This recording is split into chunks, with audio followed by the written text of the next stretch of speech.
We'd been married, several months. After about a year, little Billy Paul come on the scene. Oh, she almost died.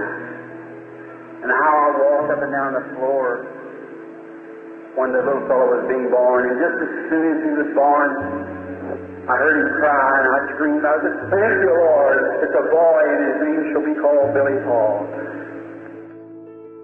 Many of you know my son, Billy Paul. His mother died when he was just a little baby. And I packed him around, and nighttime we couldn't afford enough coal to keep fire, so I'd have put his bottle under my shoulders like this and keep it warm for him at nighttime. When he'd wake up crying for his mother, I'd put the bottle in his mouth. And she asked me when she was dying, always stick with Billy. We've been real chums. And so everywhere I go, I take Billy, and he's stuck with me. Well, I could take this opportunity to greet you. I don't get this opportunity much anymore. As you get a little older, you can't do the things that you used to do. You want to and in your heart, but one thing I want you to know, that I love you and I pray for you daily. And I know that you pray for me, because that's why I'm here today. Truly, we're a blessed people. And I just want to take an opportunity to say God bless you. And over the many years that I have known you and have worked with you, when Dad was here and now in the work with Brother Joseph, and it's just an honor to call you my friend. And you know, there's words you can't say, but I just trust that this little greeting will be a blessing to you, just to say I love you and that you can feel it from your heart. You know, Brother Branham said we could talk too much, we could sing too much, we could shout too much, but we could never pray too much. And each day, Brother Branham told me, he said, when you come in the office, Billy, he said, I want you to do my mail. And I said, Daddy, I don't even know how to turn on the typewriter. He says, the Lord will be with you. He said, he told me he wants you to do that for me. And I said, okay. He said, no matter if you've got one letter or you've got 1,000. He said, the first thing you do is kneel down and pray and lay your hands on the mail and ask the Lord to help you that day. And he said, don't you answer any Bible questions. Don't you answer for me. He said, if there's a question to me, you keep them. And when we get together the next day or that day or whenever, he says, then you write down on the envelope and I'll answer the questions. He said, but no matter where I am, he says, you remember every day that you do the mail. He said, I'll be praying for you. And he says, and God will be there with you. And he says, don't process the mail. He said, just open one letter at a time and just think like you only have one letter to answer. And he says, and then when you're through with that, he says, discard it and then get another one. And that's what I've been doing for the last 60 years. And it's been a great honor. And I know I'm getting older now. I'm not an old man, but I know I'm getting up there. And soon I've got to go and be what we've all been waiting for, and I believe that hour is so close at hand. But I just wanted an opportunity to say I love you, and I thank you for your love to me, your stand for this word. And you know, Brother Billy, I'm just talking to you from my heart. I believe this is a one-man message. It's a perfect message. There's no mistakes. There's many voices, but for me and my house, we only follow one voice, and that's the voice of God to us in this day. It's perfect. It needs no interpretation. It interprets itself. And I was thinking in a couple of days now, I'll be getting my 83rd birthday. And in my heart and in my body, I don't feel that old. I know I look it, and the wife says I act like it. No, I shouldn't say that. If it wasn't for her, I wouldn't even be here today. But it's just the idea of being able to express yourself. This message is everything to me. It's perfect, and may God encourage your heart to stay with it.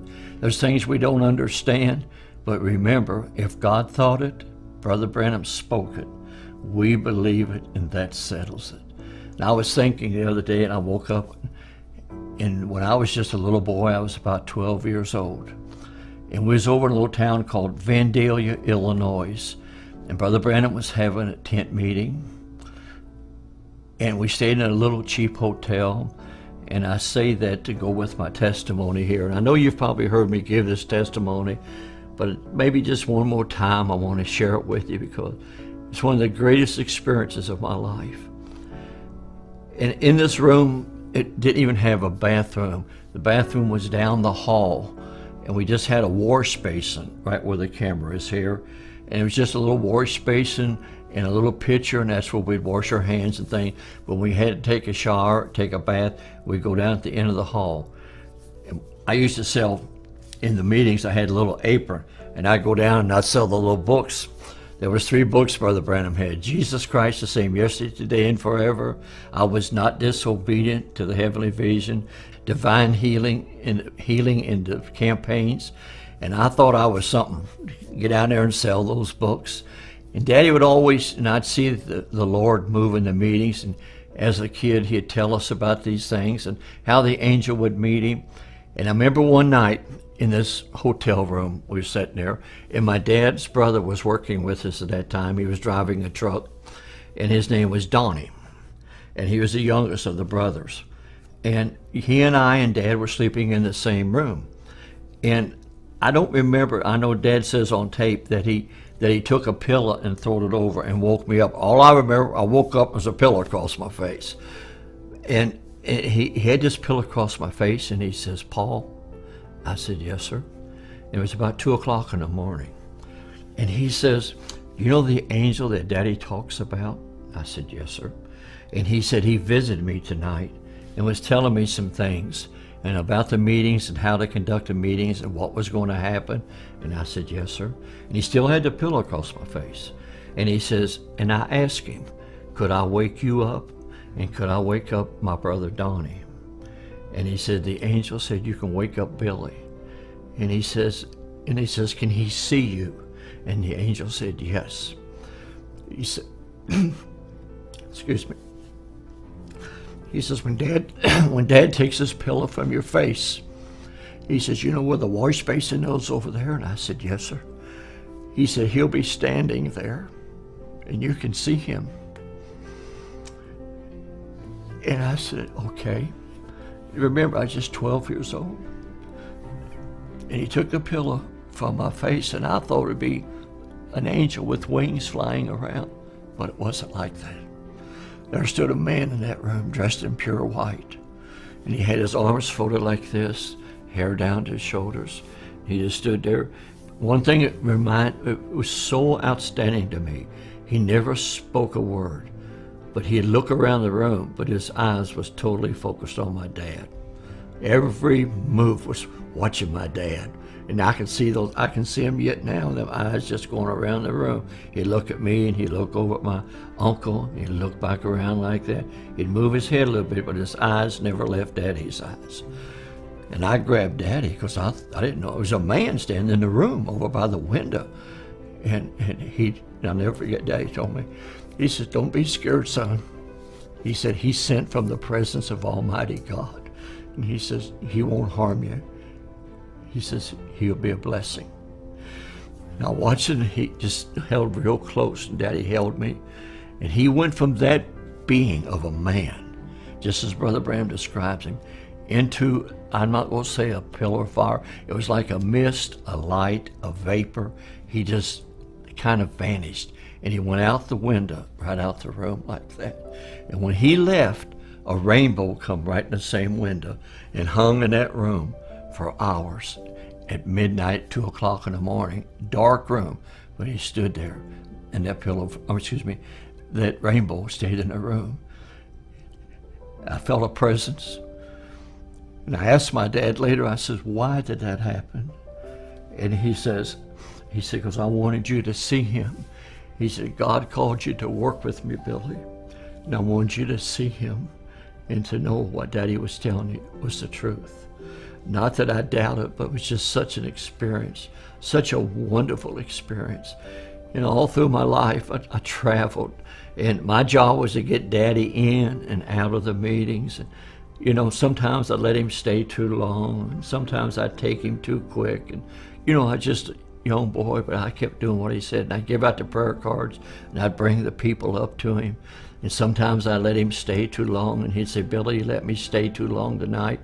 He says, tomorrow night you don't give out prayer cards because Dad's too tired. Well, I'd go home and I'd cry. I'd be so upset because I messed up the next night's meeting. Then sometimes I'd take him too quick. He'd say, you could let me stay a little longer. No, it was just a hard time. But what a wonderful time. I've seen the people, just any disease. I was thinking the other night, you know, you watch the news, they call this disease that, and they change the name, but it's all the devil. It's all the devil. But when the angel met him, he said, if you get the people to believe you, nothing will stand before your prayer, not even cancer. And I'm a witness to you today that he's the same yesterday, today, and forever.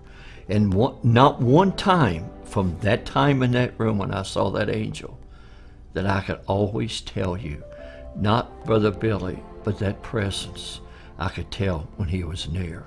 Even before Daddy would say, you know what, I'm waiting for something. I might be down in the audience working the prayer line, ushering, whatever I might be doing, but I could tell exactly when that angel come to the platform. Before Dad sometimes even said, he said, he's here. I knew he was. So it didn't make a difference what diseases was. I knew when they left it was going to be well. But he said, if you get the people to believe you. And I was telling someone the other day, I said, I've seen them bring them in well. And they sit there and make fun. And they pack them out dead. I've seen them pack them out paralyzed.